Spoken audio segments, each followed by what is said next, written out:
नमस्ते बच्चों, विज्ञान के सेशन में आप लोगों का स्वागत है। विद्युत धारा के रासायनिक प्रभाव हमारा चैप्टर पूरा हो चुका है और आज टर्न है प्रश्न और उत्तर का। चलिए पहला प्रश्न पढ़ते हैं। तो यहाँ पे आपको रिक्त स्थानों की पूर्ति करनी है। विद्युत चालन करने वाले अधिकांश द्रव क्या क्या होते हैं बताइए। अम्ल, याद आ गया, क्षारक तथा लवण के विलयन होते हैं। किसी विलयन से विद्युत धारा प्रवाहित होने पर डैश प्रभाव उत्पन्न होता है। क्या होता है? रासायनिक प्रभाव। Very good. यदि कॉपर सल्फेट विलयन से विद्युत धारा प्रवाहित की जाए तो कॉपर बैटरी के डैश टर्मिनल से संयोजित प्लेट पर निक्षेपित होता है। तो कॉपर बैटरी के डैश टर्मिनल से संयोजित प्लेट पर निक्षेपित होता है। ऋण टर्मिनल से संयोजित प्लेट पर निक्षेपित होता है। विद्युत धारा किसी पदार्थ पर वांछित धातु की परत निक्षेपित करने की प्रक्रिया को हम क्या कहते हैं? ये हमने लास्ट उसमें पढ़ा था, विद्युत लेपन कहते हैं। फिर हमारा एक और प्रश्न है, ऐसे 3 द्रवों के नाम लिखिए जिनका परीक्षण में दर्शाए अनुसार करने पर चुंबकीय सूर्य विक्षेपित हो सके। तो भूजल, सिरका, खट्टे फलों का रस, लवण युक्त तरल विलयन विद्युत का संचालन करते हैं। तो लवण आपके क्षारक या अम्लीय दोनों हो सकते हैं। जब किसी संपरिक्षित्र के स्वतंत्र सिरों को किसी विलयन में डुबोते हैं तो चुंबकीय सुई विक्षेपित होती है। क्या आप ऐसा होने के कारण की व्याख्या कर सकते हैं? तो इसका उत्तर हम देंगे, चुंबकीय सुई का विक्षेपण सूचित करता है कि विद्युत धारा तार के माध्यम से प्रवाहित हो रही है। इसका मतलब है कि तरल या विलयन विद्युत का एक सुचालक है। जब हमारा जो टेस्टर के स्वतंत्र सिरों को किसी विलयन में डुबोया जाता है तो विद्युत परिपथ पूरा हो जाता है और विलयन के माध्यम से विद्युत धारा का फ्लो एक हमें देखने को मिलता है। तो बच्चों अब हमारा दूसरा प्रश्न आता है, चित्र में दर्शाई गई व्यवस्था में बल्ब नहीं जलता, क्या आप संभावित कारणों की सूची बना सकते हैं? तो यहाँ देखिए, बल्ब नहीं जलने के हमारे विभिन्न कारण हो सकते हैं। बीकर में तरल विलयन आसुत जल हो सकता है, बल्ब हमारा खराब हो सकता है, बैटरी पहले ही समाप्त हो गई हो। देखिए यहाँ पे आप हम सेल नहीं लिख रहे हैं, हम बैटरी लिख रहे हैं, तो इन वर्ड्स का ध्यान रखिएगा। बल्ब को चमकाने के लिए पर्याप्त चार्ज नहीं हो, कोई ढीला कनेक्शन हो, इलेक्ट्रोड तार से ठीक से नहीं जुड़े हो। तो आप अकॉर्डिंग टू द सेटिंग आपको बताना होगा कि क्या क्या कारण हो सकते हैं। अब है हमारा 2 द्रवों ए तथा बी के विद्युत चालन की जांच करने के लिए एक हमारा टेस्टर का प्रयोग किया गया। यह देखा गया कि जो संपरिक्षित्र का बल्ब द्रव ए के लिए चमकीला दीप्त हुआ, लेकिन जो बी है उसके लिए अत्यंत धीमा दीप्त हुआ। तो इससे क्या हम निष्कर्ष निकाल सकते हैं? ए द्रव और बी द्रव से अच्छा चालक है, या द्रव बी द्रव ए से अच्छा चालक है, या दोनों की चालकता समान है, या द्रवों की चालकता के गुणों की तुलना इस प्रकार नहीं की जा सकती है। तो बताएं क्या आएगा इसका आंसर? ए 1, 2 और 3। 1 क्यों? द्रव ए द्रव बी से अच्छा चालक है, क्योंकि द्रव ए के लिए वो चमकीला है, लेकिन जो बी है उसमें वो अत्यंत धीमा दीप्त हुआ है। एक और प्रश्न आ रहा है, क्या शुद्ध जल विद्युत का चालन करता है? यदि नहीं तो इसे चालक बनाने के लिए हम क्या कर सकते हैं? तो शुद्ध या अशुद्ध जल में नमक नहीं होता है, इसलिए यह विद्युत का हीन चालक होता है। इसे चालक बनाने के लिए हम इसमें नमक, नींबू का रस, सिरका आदि जैसी अशुद्धियों को डाल सकते हैं। इवन आप जैसे सिरका, आप सल्फ्यूरिक एसिड भी डाल सकते हैं, जैसा हमने अपने पहले एक जो एक्सपेरिमेंट करा था उसकी चालकता इंक्रीज करने के लिए हमने एसिड मिलाया था।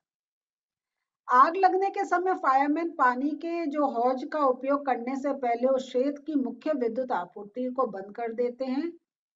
देखिए वो क्यों करते हैं? पानी के आमतौर पर लवण होता है और यह विद्युत का सुचालक होता है।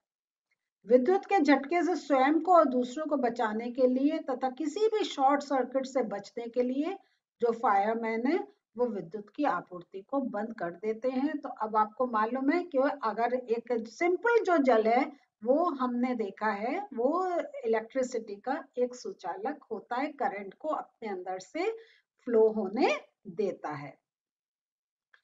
एक और प्रश्न है, तटीय क्षेत्र में रहने वाला एक बालक अपने संपरिक्षित्र से पानी तथा समुद्र के पानी का परीक्षण करता है। वे देखता है कि समुद्र के पानी के लिए चुंबकीय सुई अधिक विक्षेप दर्शाती है। इसकी क्या कारण है? तो अगर हम एक समुद्र का पानी लें और एक नॉर्मल पानी लें तो हमें विक्षेपण में कुछ एक डिफरेंस देखने को मिल रहा है। वो क्यों है? क्योंकि विभिन्न अशुद्धियों और लवणों को हटाकर पीने के पानी को रासायनिक रूप से शुद्ध और विशुद्ध किया जाता है। मीन्स हम उसके अंदर से काफी इम्प्योरिटीज को हटा देते हैं, लेकिन जो समुद्र का पानी होता है वो उसमें सारे खनिज लवण प्रेजेंट होते हैं। इसलिए समुद्र का पानी पीने के पानी की तुलना में अधिक कणों, अधिक विद्युत आवेशों जिनको हम कहते हैं का उत्पादन करता है और समुद्र के पानी के मामले में चुंबकीय सुई अधिक विक्षेपण दर्शाती है। तो इसलिए समुद्र का पानी में हमें अधिक विक्षेपण देखने को मिलता है क्योंकि उसमें बहुत अधिक लवण घुले हुए होते हैं। क्या तेज वर्षा के समय किसी लाइनमैन के लिए बाहरी मुख्य लाइन के विद्युत तारों की मरम्मत करना सुरक्षित होता है? व्याख्या कीजिए। तेज वर्षा के समय किसी लाइनमैन के लिए बाहरी मुख्य लाइन के विद्युत तारों की मरम्मत करना असुरक्षित है क्योंकि जो पानी है जब वो अशुद्ध होता है विद्युत का सुचालक होता है और विद्युत के झटके लगने की संभावना होती है क्योंकि वो पानी उसमें हमें हवा की जो डस्ट और सब कुछ है वो और मिला हुआ है, तो उसके अंदर और ज्यादा एक हम देखेंगे इलेक्ट्रिक करंट और जल्दी फ्लो होगा। पहली ने सुना था कि वर्षा का जल उतना ही शुद्ध है जितना कि अशुद्ध जल, इसलिए उसने एक स्वच्छ कांच के बर्तन में कुछ वर्षा का जल एकत्रित करके समपरिक्षित्र से उसका परीक्षण किया और वो ये आश्चर्य हुआ कि चुंबकीय सुई विक्षेप दर्शाती है। इसका क्या कारण है? तो ये इसका वही जो मैंने अभी थोड़ी देर पहले बोला था कि हमारे आसपास की हवा में कई तरह की गैस, धूल के कण और प्रदूषक होते हैं। ये कण वर्षा के जल में घुल जाते हैं और इससे विद्युत का सुचालक माध्यम इसलिए वो बना देते हैं।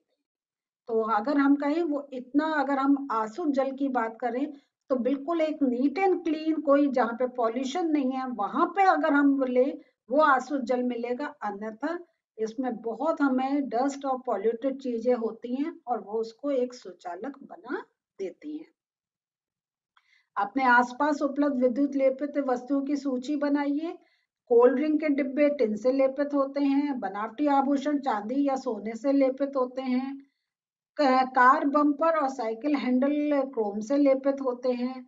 धातु के दरवाजे, दरवाजे के हैंडल जिंक से लेपित होते हैं। तो ये सारे जो हमें जितनी हम वस्तुएं यूज कर रहे हैं वो समझ लीजिए सारी इलेक्ट्रोप्लेटेड है। वो विद्युत लेपन करा गया है क्योंकि जो हमें ऊपर एक चमकदार मिल रहा है वो पूरा उससे बना हुआ नहीं होता है, अंदर लोहा होता है।